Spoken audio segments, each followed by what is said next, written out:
ये जो टाइप की प्रॉपर्टी ये मस्ट है, क्या लास्ट में यही देनी है, इसके अलावा कुछ नहीं दे सकते। तो यहाँ पे मैंने टाइप दिया इंक्रीमेंट और डिक्रीमेंट। और जो अच्छा डिस्पैच क्या करेगा, जब भी हम डिस्पैच का मेथड कॉल करेंगे रेड्यूसर वाला फंक्शन कॉल हो जाएगा, रेड्यूसर वाला फंक्शन कॉल हो जाएगा और एक्शन के अंदर वो डेटा मिलेगा जो डिस्पैच में रख के पास किया है। बात समझ में आ रही है? एक्शन के अंदर कौन सा डेटा मिलेगा जो डिस्पैच में रख के पास किया है। तो यहाँ पे हमने स्विच केस लगाया है कि भाई एक्शन डॉट टाइप इंक्रीमेंट हो तो आप क्या कर दो, काउंट को +1 कर दो। एक्शन डॉट टाइप डिक्रीमेंट हो तो क्या कर दो, -1 कर दो। डिफॉल्ट का आप एरर दे दो, इसके अलावा कोई टाइप नहीं चलेगी। सही है? तो ये नॉर्मल सा एक हो गया यूज रेड्यूसर का। अच्छा अभी रिडक्स हम पढ़ेंगे, उसमें भी यही लॉजिक है सारी। बहुत आसान है, कोई मुश्किल नहीं है। कोड देख के समझ में आ रहा है? मुश्किल नहीं लग रहा कि पता नहीं क्या चीज आ गई सामने, ऐसा नहीं लग रहा। तो बहुत आसान चीज है, ये भी यूज करिए अगर जरूरत पड़ी। बाकी हम रिडक्स में जो चीजें करेंगे वो हो जाएगी तो ये और ज्यादा अच्छी समझ में आ जाएगी। अच्छा सबसे पहले रिडक्स का स्ट्रक्चर देखते हैं क्या होगा। जैसे कॉन्टेक्स्ट का स्ट्रक्चर में आपको क्या पता,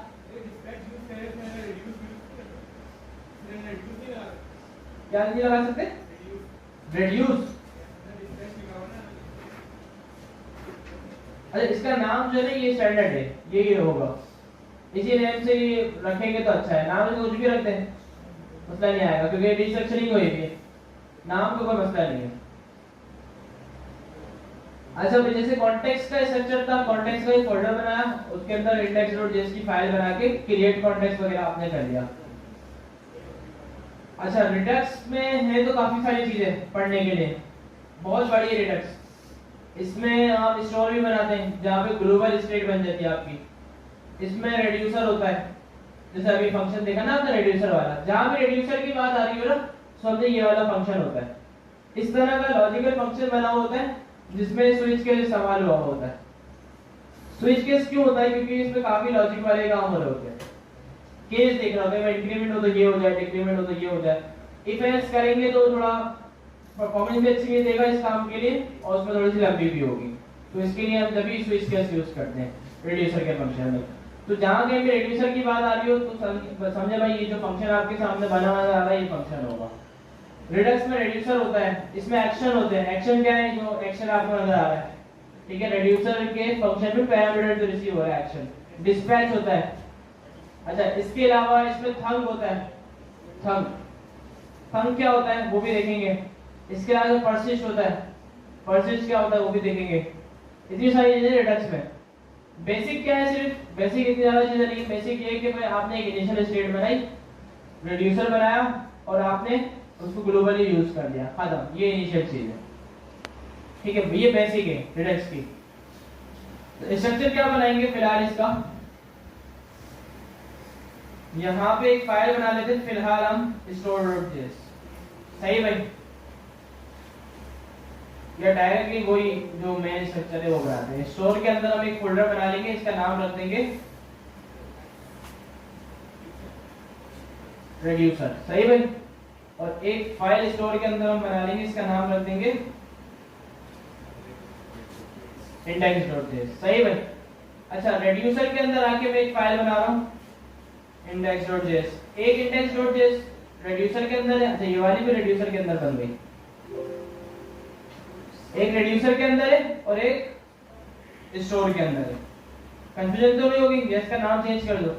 एक रेड्यूसर के अंदर है और एक स्टोर के अंदर है। अच्छा रेड्यूसर में आया, सबसे पहला काम रेड्यूसर में, यहाँ हमें क्या करना है, समझे ये पूरा रेड्यूसर का जो फंक्शन है ये मैं कॉपी कर लेता हूँ, जैसे मैं खुद बना लेता हूँ। सबसे पहले कॉन्स्टेंट होगा, यहाँ पे एक बनेगी इनिशियल स्टेट।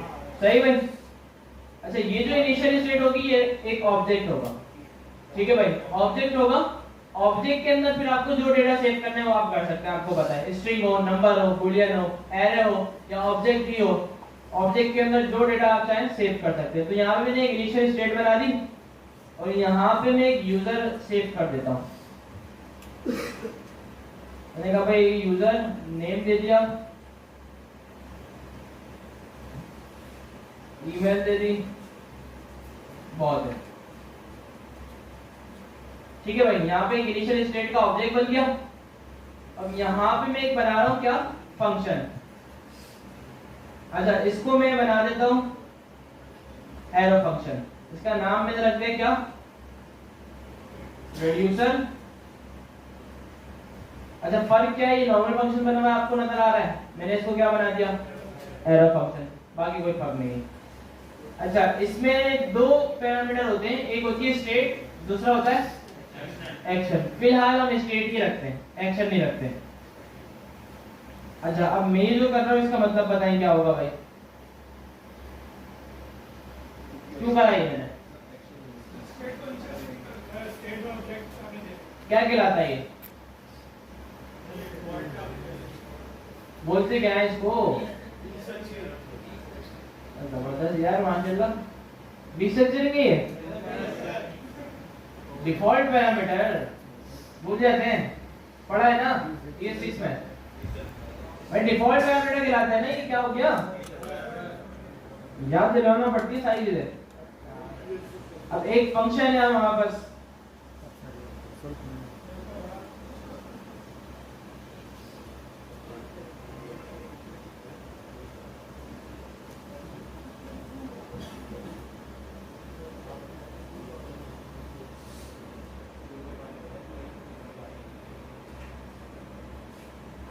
हाँ भाई, इसको कॉल किया मैंने, क्या आंसर आएगा, अनडिफाइंड आएगा। अब मैं चाहता हूँ अनडिफाइंड अगर हो ना तो लिखा हुआ है नॉट प्रोवाइडेड, क्या करें, या तो हमें इफ की कंडीशन लगानी पड़ती है कि इफ नेम अनडिफाइंड हो तो नॉट प्रोवाइडेड, वरना एल्स, लंबी हो रही है। तो इसके लिए इस सिक्स में एक फीचर था डिफॉल्ट पैरामीटर, इसमें क्या करते थे, नेम इक्वल्स टू, यहां मैंने लिख दिया, सही भाई। अब ये क्या करेगा, अगर वैल्यू होगी तो वैल्यू देगा, वरना ये डिफॉल्ट सेट कर देगा, सही भाई। एंटर किया, नॉट प्रोवाइडेड, ऐसा तो हमने इतनी सारी चीजें पढ़ी हैं, सारी भूल गए क्या, माशाल्लाह से सब भूल गए, इसको टी सेंसर भी बोल रहे थे।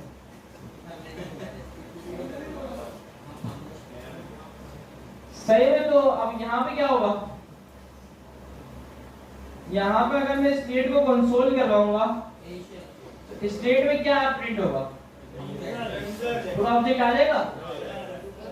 अच्छा, ये इसी वजह से रखा है कि इसमें डिफॉल्ट सेट हो जाए, या मैं इसको डायरेक्ट इनिशियल स्टेट भी इसका नाम रख सकता हूँ, क्योंकि स्टेट एक स्टैंडर्ड है, तो इस वजह से मैंने स्टेट दे दिया। तो ये एक स्टैंडर्ड तरीका है, इस तरह मैंने करा है, या मैं इस तरह भी कर सकते, डायरेक्ट इसको स्टेट नाम दिया और डायरेक्ट इसको यहाँ पे यूज कर लिया। लेकिन इसमें मसला आएगा, क्या मसला आएगा बताए, ये अब यहाँ से नहीं लेगा, ये समझेगा पैरामीटर आ रही है, समझ में आई बात।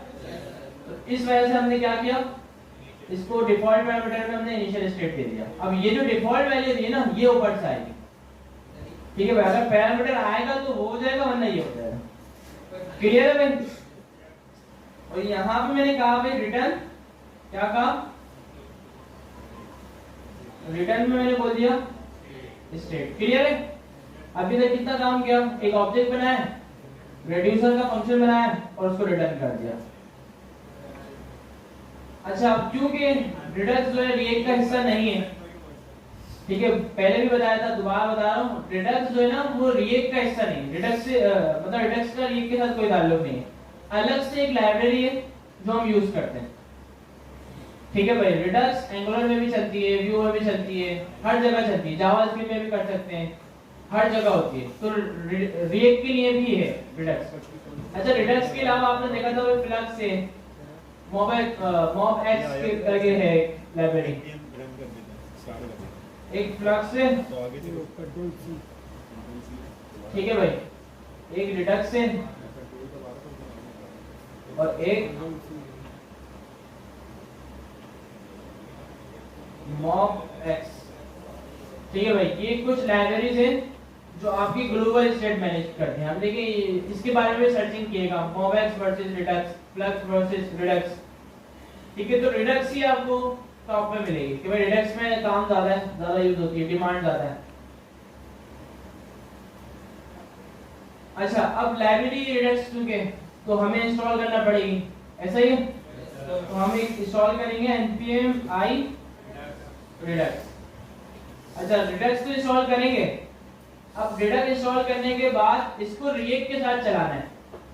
redux तो इंस्टॉल हो गई, अब इसको react के साथ मर्ज करना है, चलाना है। तो उसके लिए भी एक लाइब्रेरी बना दी है जिसका नाम है react redux। तो ये दो लाइब्रेरी मिला के हम redux यूज करते हैं, एक है redux और दूसरी react redux। अच्छा भाई थोड़ा फोकस करके समझ रहे हैं, redux जो है थोड़ी सी कॉम्प्लेक्स चीज है। अब काफी आसान हो गई है लेकिन फिर भी थोड़ी समझने में मुश्किल होगी, तो कोशिश करें फोकस रख के समझें, पहली बारी में समझ में आ जाए, क्योंकि दूसरी क्लास इसकी रखने वाले नहीं, इतना टाइम नहीं है हमारे पास। सही भाई, तो कोशिश करिएगा आज जितनी हो सबको समझ में आ जाए।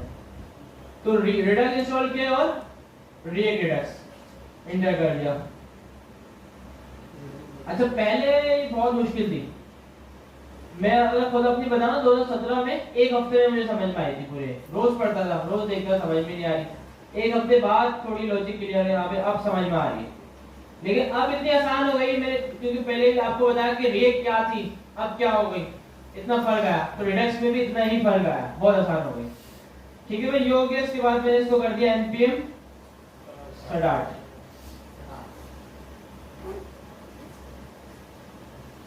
ये क्या पूछ रहा भाई, इसको हटा देते हैं और हम इसको कॉपी करके पेस्ट कर देते हैं। सही भाई, और यहाँ पे एरर आ गया, क्लास फंक्शन ऑब्जेक्ट आएगी, ये एरर कहाँ आ गया, app.js में आ गया। मैं अच्छा यहाँ पे कुछ था ही नहीं,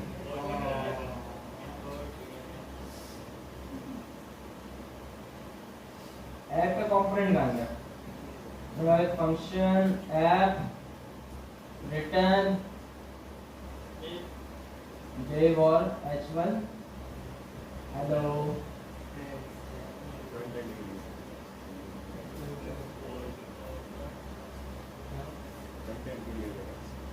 सही भाई, हेलो। ठीक है, react और redux इंस्टॉल कर ली। इसके अलावा क्या करा, स्टोर का एक फोल्डर बनाया, उसके अंदर reducer का फोल्डर बनाया, उसके अंदर एक फाइल बनाई, उसमें एक ऑब्जेक्ट है और एक फंक्शन है। फंक्शन में डिफॉल्ट पैरामीटर सेट हो रहा है और रिटर्न हो रहा है, और तो कुछ नहीं हो रहा, और कुछ नहीं कराया। अब हम क्या करेंगे, ये हमने बना तो दिया, अब redux जो है ना हमसे यही reducer का फंक्शन मांगता है जिससे वो क्रिएट करता है अपने स्टोर को। अच्छा ये स्टोर भी खिलाते हैं कि भाई ये स्टोर एक है, क्योंकि देखिए मैंने सबसे मेन फोल्डर जो वो स्टोर के नाम से बनाया। अच्छा अब स्टोर के अंदर एक फाइल थी index.js, इस फाइल में हम अपना स्टोर क्रिएट करेंगे। कैसे होगा, मैंने कहा पे इंपोर्ट फ्रॉम redux, क्या इंपोर्ट करना है, क्रिएट स्टोर। क्रिएट स्टोर का एक मेथड है, क्या है भाई, मेथड है। मैंने इसको इंपोर्ट किया और यहाँ पे मैंने एक कांस्टेंट बनाया, इसका नाम मैंने रख दिया, क्या रख दिया, और इसमें ये मेथड कॉल कर दिया। और इस मेथड के अंदर मुझे अपना रेड्यूसर पास करना होगा जो कि मैंने बनाया है। तो मैं रेड्यूसर को इंपोर्ट कर लूं, मैंने कहा भाई रेड्यूसर कहाँ बनाया था, एक्सपोर्ट नहीं किया, एक्सपोर्ट कर देते। मैंने कहा भाई एक्सपोर्ट डिफॉल्ट रेड्यूसर, चीता होगा भाई, रेड्यूसर हो गया इंपोर्ट भाई, सही है भाई। और इसको मैंने पास कर दिया क्रिएट स्टोर में, हो गया काम। यहां से मैंने इसको कर दिया एक्सपोर्ट डिफॉल्ट स्टोर, क्लियर है भाई, ज्यादा कोड तो नहीं लिखा, एक लाइन है सिर्फ क्रिएट स्टोर, और तो कुछ नहीं नया। एक यहाँ पे रेड्यूसर बनाया, एक यहाँ पे एक लाइन में कोड लिखा, और कुछ भी नहीं। अच्छा अब ये क्या हुआ कि यार redux मैंने इंस्टॉल की थी, redux के जरिए क्रिएट स्टोर के मेथड से मैंने अपना स्टोर क्रिएट कर लिया। अब मेरा काम क्या रह गया कि जो मैंने स्टोर क्रिएट करा है इसको अपनी रिएक्ट एप्लीकेशन के साथ कनेक्ट करवा दो। ऐसा ही स्टोर तो बन गया, अब रिएक्ट एप्लीकेशन के साथ कनेक्ट करना है। अच्छा कनेक्ट करने के लिए मैं आ जाऊंगा जो हमारी सबसे मेन फाइल है, सबसे मेन फाइल में इसको हमेशा कनेक्ट करते हैं ताकि सब जगह स्टोर जो है वो अवेलेबल होते हैं। जैसे कॉन्टेक्स्ट का था कि मेन फाइल में करते हैं और हर जगह आपको वैल्यू मिल जाती है। तो मैंने यहाँ पे इंपोर्ट करना है रिएक्ट रिडक्स से। रिएक्ट रिडक्स भी एक इंस्टॉल करा था ना, यहाँ पे मुझे इंपोर्ट करना है प्रोवाइडर। कॉन्टेक्स्ट का भी था प्रोवाइडर, उसमें कॉन्टेक्स्ट डॉट प्रोवाइडर करके यूज करते थे। यहाँ पे मैंने प्रोवाइडर जो है वो डायरेक्टली इंपोर्ट कर लिया। प्रोवाइडर को हमें क्या कर देना है, क्या कर देना है, रैप कर देना है। ठीक है, मैं प्रोवाइडर को मैंने यहाँ पे रख दिया और प्रोवाइडर हमसे एक प्रॉप लेता है। जैसे कि कॉन्टेक्स्ट का प्रोवाइडर हमसे क्या लेता था, वैल्यू। रिडक्स का प्रोवाइडर हमसे लेता है स्टोर, ये फिक्स होता है। तो इसको हम कौन सा स्टोर दे देंगे, सीधा होगा यार सारे। तो हमने स्टोर बनाया था, जो स्टोर यहाँ पे हमने इंपोर्ट किया, कहाँ बनाया ये वाला स्टोर, स्टोर के अंदर इंडेक्स की फाइल है, ऐसा ही है। तो यहाँ पे मैंने इसको पास कर दिया स्टोर। अच्छा, अब भले राउटर यूज करें, कंपोनेंट यूज करें, कुछ भी यूज करें, लेकिन सारी चीजें ऐप के अंदर होनी चाहिए। राउटर लगा दे, ऐसे ही पढ़ ले, प्रॉपर कर लेते हैं काम, सही बात है। तो मैंने यहाँ पे एक फोल्डर बनाया, इसका नाम रख दिया config और राउटर डॉट। राउटर के लिए इंस्टॉल करूंगा रिएक्ट राउटर डॉम। जब तक ये इंस्टॉल हो रहा है हमें इंपोर्ट करना है फ्रॉम रिएक्ट राउटर डॉम से ब्राउजर राउटर एज राउटर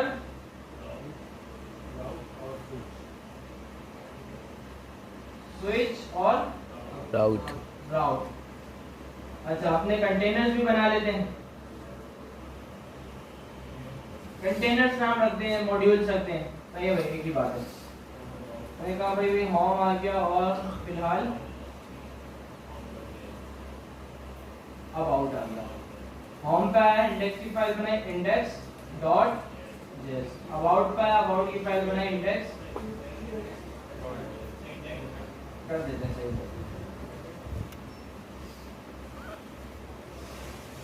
ठीक है भाई, दोनों में फाइल बना दी।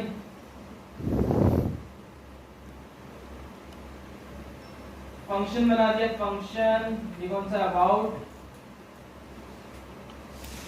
रिटर्न लेव और h1 अबाउट।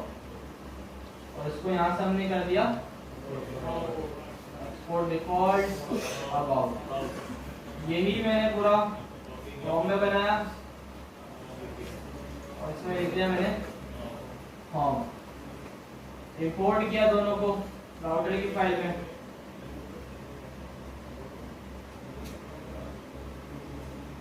इंपोर्ट होम और इंपोर्ट अबाउट।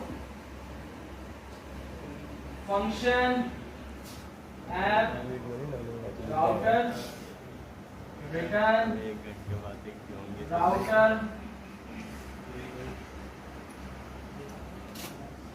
स्विच और राउट। सबसे पहले कौन सा बनाएंगे भाई, एग्जैक्ट हो गया, पाथ में रूट आ गया, कंपोनेंट में हमने कह दिया होम और दूसरे में हमने बोल दिया अबाउट और इसका पाथ रख दिया प्लेलिस्ट बना दूंगा। अबाउट। ऐप राउटर को एक्सपोर्ट डिफॉल्ट कर दिया, तो दो में एक्सप्रेस होगा ऐप राउटर। और इसको ऐप और जेएस में इंपोर्ट किया। कौन सा फ्रेंड ट्राइपॉड। और यहाँ पे मैंने इसको लिया था ना, यूज कर लिया। अच्छा अगर अब चल गया कोई एरर नहीं आया तो इसका मतलब रिडक्स जो है वो अप्लाई हो चुकी है। एरर आ गया तो रिडक्स ने कोई ना कोई बटन मारा। अप्लाई कैसे किए पता नहीं चला। चल गया भाई, तो इसका मतलब रिडक्स जो है वो अप्लाई हो चुकी है। अच्छा होम पे लिंक बना लेता हूँ मैं, होम से अबाउट पे चलिए, अबाउट से होम पे आ जाए। ये काम कैसे होगा? लिंक अगर हम यूज करें तो वो कर देगा इंपोर्ट, नहीं करेगा क्यों?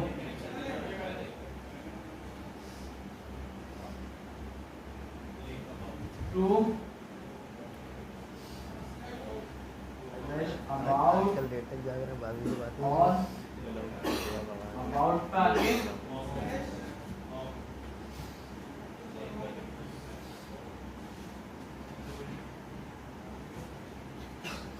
ठीक हो गया भाई। कल सजाने वाली नहीं गया था। डॉट भी लगा दिया कल तो नहीं गया अब तो ये वाला ये हो जाता हूँ अबाउट आ गया, होम आ गया। सही भाई, सही चल रहा है। कल जाऊँगा। अब आप रिडक्स फाइल अभी तक रिडक्स में क्या क्या हमने कर लिया?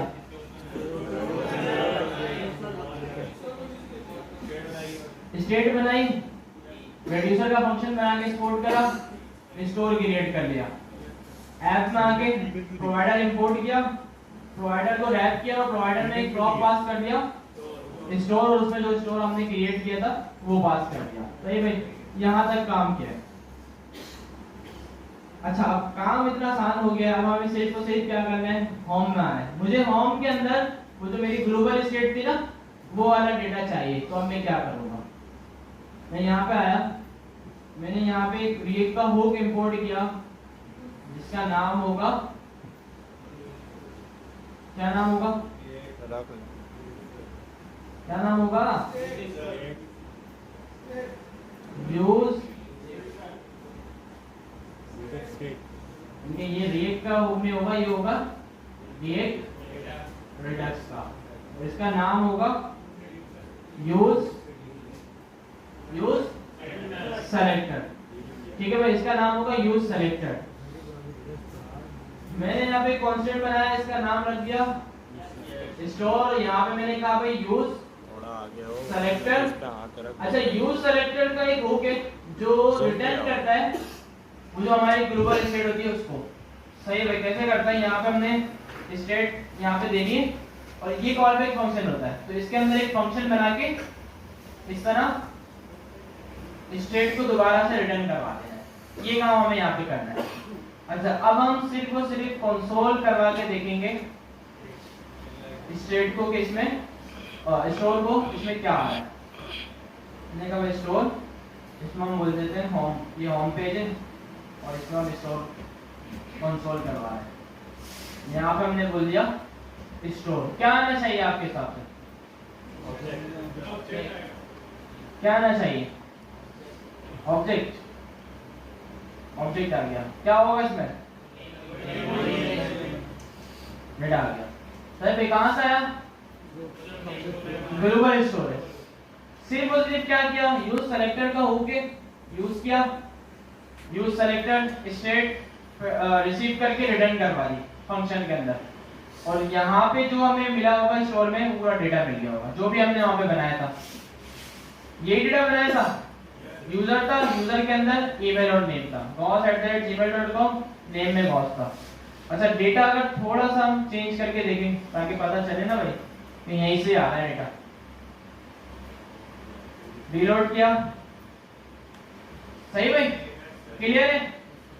ये काम हमने क्या कर लिया, डेटा गेट कर लिया। मुश्किल तो नहीं था, आसान था। अच्छा हो ये रहा है, इसका पूरा प्रोसेस बता दूं कि पहले एक ऑब्जेक्ट हमने बनाया इनिशियल स्टेट, जिसको डिफॉल्ट पैरामीटर ने स्टेट में रख दिया। अच्छा यहाँ पे जो रिटर्न में हमें मिला है ना होम के अंदर, ये वाली स्टेट हमें कहां से मिली है? रेड्यूसर के अंदर ये जो रिटर्न हुई है। अगर रेड्यूसर के अंदर यहाँ पे मैं रिटर्न करवा दूंगा हेलो, तो क्या आना चाहिए? आ गया? समझ में आ रही बात? रेड्यूसर जो रिटर्न करेगा वो हमें कहां मिल जाएगा? यूज सेलेक्टर के रिटर्न में। क्लियर है बात? आगे बढ़े। अभी तक जो देखा क्लियर है, कोई मसला तो नहीं है, आसान था। आगे बढ़ते हैं। अच्छा, अब यही हम चेक करते हैं कि यार अबाउट में भी मिल रहा है क्या। मैं अबाउट में आया, यही मैंने कॉपी किया और अबाउट में पेस्ट कर दिया। इसको मैंने बोला भाई ये है अबाउट कंपोनेंट, तो रीलोड करा, होम में डेटा मिल रहा है, अबाउट पे गया, अबाउट में मिला है। पूरी रिएक्ट एप्लीकेशन में जहां कहीं भी इस स्टोर को एक्सेस करना चाहेंगे वहां इसका डेटा मिल जाएगा। अच्छा, अब रह गया क्या, रह गया क्या, अपडेट कैसे करें डेटा को। डेटा लिख तो गया, अब उसमें भेजे कैसे, उसको अपडेट कैसे करें। मैं चाहता हूँ होम से अपडेट कराऊं और अबाउट में अपडेटेड मिल जाए, सही में। अब हम देख लेते हैं अपडेट होना। होम पे आ गया, यहाँ पे मुझे इंपोर्ट करना है, रिएक्ट डिटेक्ट से ही एक और चीज इंपोर्ट करनी है, इसका नाम है यूज डिस्पैच। क्या नाम है, यूज डिस्पैच। डिस्पैच क्या करता है, वही जो यहाँ पे कर रहा था डिस्पैच। डिस्पैच का क्या काम है, डिस्पैच एक फंक्शन है, इसको कॉल करना पड़ता है, ये आर्गुमेंट लेता है, आर्गुमेंट में एक ऑब्जेक्ट होता है, उसमें टाइप जरूरी होती है, टाइप जाएगी, डिस्पैच कॉल होगा तो क्या कॉल हो जाएगा, रेड्यूसर का फंक्शन कॉल हो जाएगा। डिस्पैच में जो डेटा पास करेंगे वो कहाँ मिलेगा, रिड्यूसर, रेड्यूसर के फंक्शन में एक्शन के पैरामीटर में, सही है। तो मैं यहाँ पे यूज डिस्पैच लिया, यहाँ पे मैंने कांस्टेंट बनाया, इसका नाम मैंने रख दिया, सही भाई, और इसको कॉल कर दिया, भाई इसमें कुछ पास नहीं करना, डिस्पैच हो गया। यहाँ पे आया, यहाँ पे एक बनाया बटन,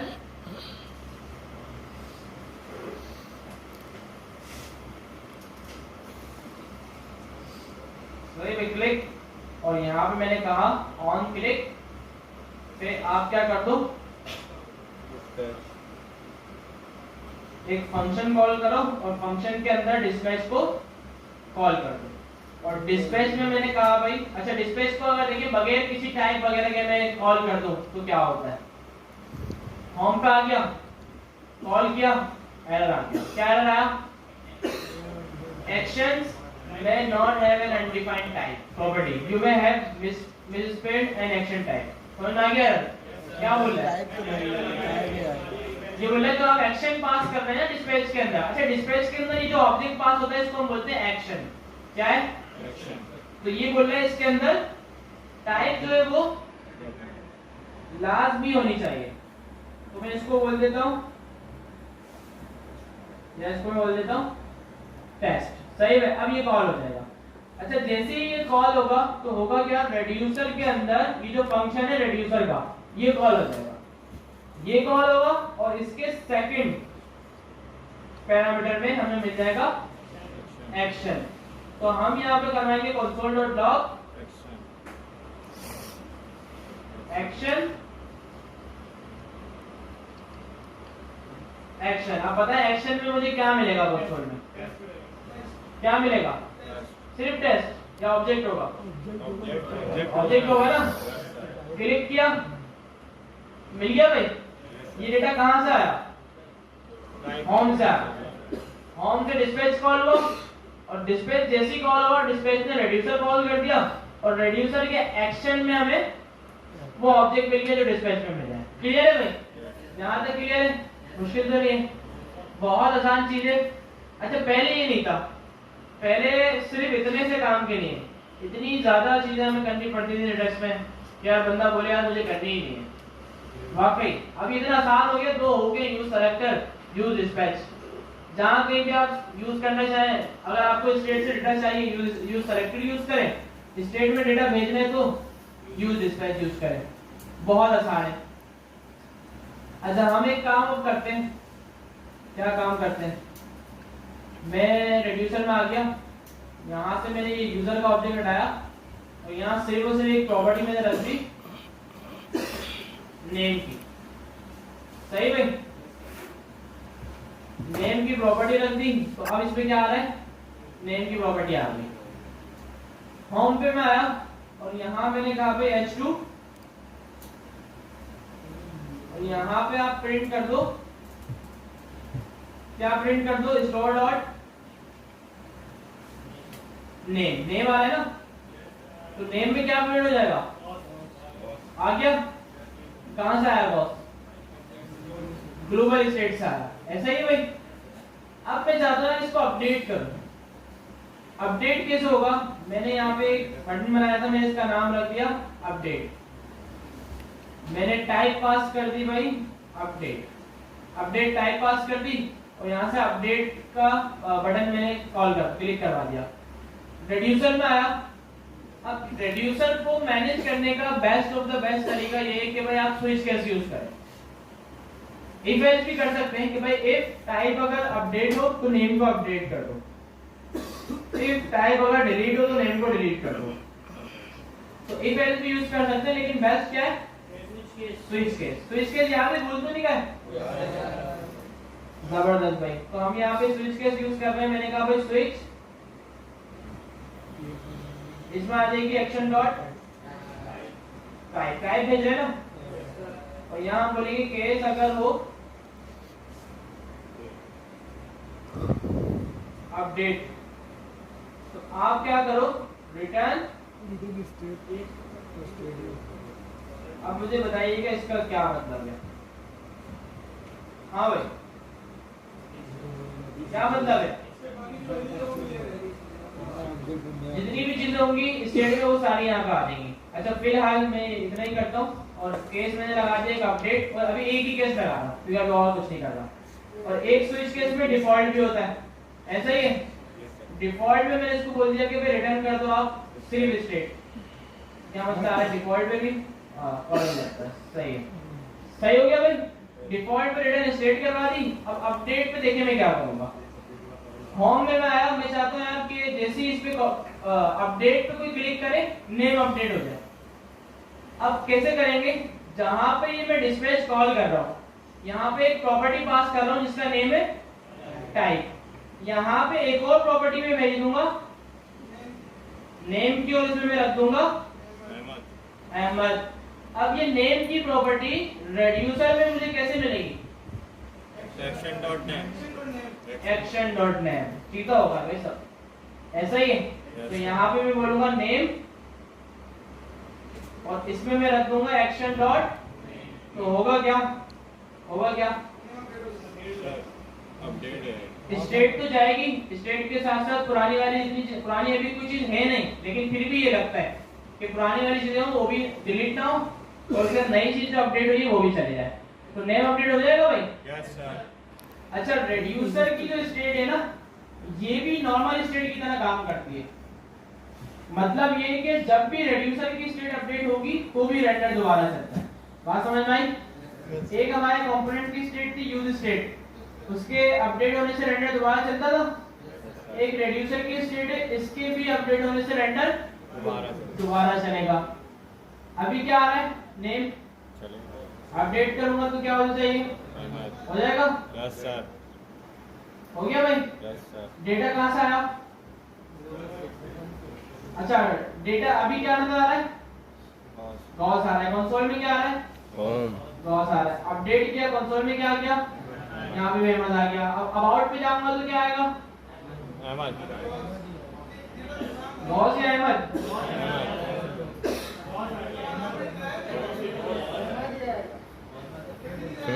अब जहां जहां मैं स्टोर को यूज करूंगा हर जगह अपडेटेड डेटा मिलेगा, मतलब एक दफा किसी कंपोनेंट से अपडेट कर दिया, जहां कहीं भी अब मैं डेटा मंगवाऊंगा वहां अपडेटेड मिलेगा। इसी चीज का तो नाम है ग्लोबल। ग्लोबल का क्या मतलब है कि एक जगह स्टेट सेट करा दी, अब जहां कहीं भी हम चाहेंगे अपडेटेड मिलेगी। क्लियर है ना ये चीज, यस सर। सिंपल एक काउंटर बना ले, जैसे कि कॉन्टेक्स्ट एपीआई में मैंने बोला था, इंक्रीमेंट डिक्रीमेंट रिडक्स को यूज करते हुए, जल्दी